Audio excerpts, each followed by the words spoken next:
उधर दक्षिण अमेरिकी देश अर्जेंटीना के कार्टेनियास प्रांत के जंगलों में लगी आग हर गुजरते दिन के साथ फैलती जा रही है। पिछले 4 दिनों से भीषण आग से हाहाकार मचा हुआ है यहाँ पर, जो इतनी भयंकर है कि कार्नियंस प्रांत के कई शहरों के आसपास फैल चुकी है। जंगल की 3000 से ज्यादा हेक्टेयर जमीन इस भीषण आग की चपेट में आ रही है। वहीं धुएं का गुबार तो इस कदर फैला है जैसे वहां कोई ज्वालामुखी फटी हो।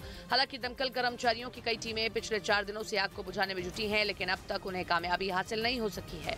आग की वजह से कई इलाकों में हाईवे बंद हो चुके हैं, जिससे गाड़ियां जहां तहां फंस गई हैं। प्रशासन की मदद से आग की चपेट में आने वाले इलाकों से लोगों को निकालने का काम भी जारी है। उत्तर कोरिया के शासक किम जोंग उन की धमकियों के बीच दक्षिण कोरिया में परमाणु बम बनाने की मांग उठ गई।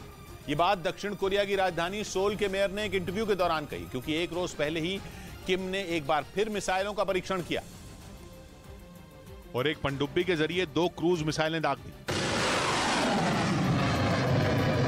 इसके साथ ही किम ने दक्षिण कोरिया के साथ साथ अमेरिका को भी बड़ी धमकी दी। किम ने अमेरिका को चेतावनी दी कि वो दक्षिण कोरिया से दूरी बना ले, नहीं तो उसे अंजाम भुगतना पड़ेगा। कहा जा रहा है कि किम की इन्हीं धमकियों से घबराकर दक्षिण कोरिया में भी परमाणु बम बनाने की मांग शुरू हो गई, ताकि किम की मिसाइलों का जवाब देने की ताकत जुटाई जा सके। फिलहाल दक्षिण कोरिया ने परमाणु हथियारों से दूरी बनाकर रखी है, लेकिन उसके दुश्मन किम जोंग उन हथियारों का जखीरा जमा कर रहे हैं। वो लगातार खतरनाक मिसाइलों का परीक्षण कर रहे हैं। दक्षिण कोरिया को डर है कि जल्द ही उनके पास परमाणु हथियार ले जाने वाली मिसाइलें भी होंगी, और इसी वजह से सोल के मेयर ने परमाणु बम बनाने की मांग रखी, क्योंकि उन्हें इस बात की आशंका है कि आने वाले वक्त में किम उनके देश पर हमला कर सकते हैं। क्योंकि जब से अमेरिका दक्षिण कोरिया के साथ खड़ा हुआ है, किम गुस्से की आग में जल रहे हैं। दोनों की ये मिलिट्री ड्रिल 2018 के बाद की सबसे बड़ी ड्रिल बताई जा रही है, जो 23 मार्च तक चलेगी। कहा जा रहा है कि अमेरिका और दक्षिण कोरिया की ये ड्रिल किम को और चिढ़ा सकती है, जो दक्षिण कोरिया के लिए ही खतरा साबित होगा। और इसी से निपटने के लिए दक्षिण कोरिया को परमाणु बम से लैस करने की मांग उठ गई।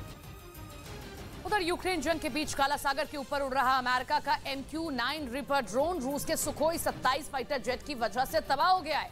इस घटना के बाद अमेरिका ने एक बयान जारी किया और इसे उकसावे वाली कार्रवाई बताया, जिसके बाद माना जा रहा है कि इन दोनों देशों के बीच तनाव चरम पर पहुंच गया है। यही नहीं, आशंका तो इस बात की भी जताई जा रही है कि यूक्रेन युद्ध में अब अमेरिका की सीधी एंट्री हो सकती है। यानी आने वाले दिनों में दुनिया की 2 महाशक्तियों के बीच जंग शुरू होने के पूरे आसार बनने लगे हैं। अमेरिका के मुताबिक उसका MQ-9 रिपर ड्रोन अब काला सागर के ऊपर उड़ान भर रहा था, तभी रूस के सुखोई 27 लड़ाकू विमान उससे टकरा गया, जिससे अमेरिकी ड्रोन नष्ट हो गया। हालांकि इस घटना पर रूस की तरफ से कोई बयान सामने नहीं आया, लेकिन यूक्रेन युद्ध की शुरुआत के बाद से ये पहला मौका है जब रूस और अमेरिका के बीच सीधा टकराव हो रहा है, क्योंकि अब तक ये साफ नहीं हो पाया कि रूसी लड़ाकू विमान से अनजाने में ड्रोन की टक्कर हुई थी या फिर जानबूझकर उसे निशाना बनाया गया।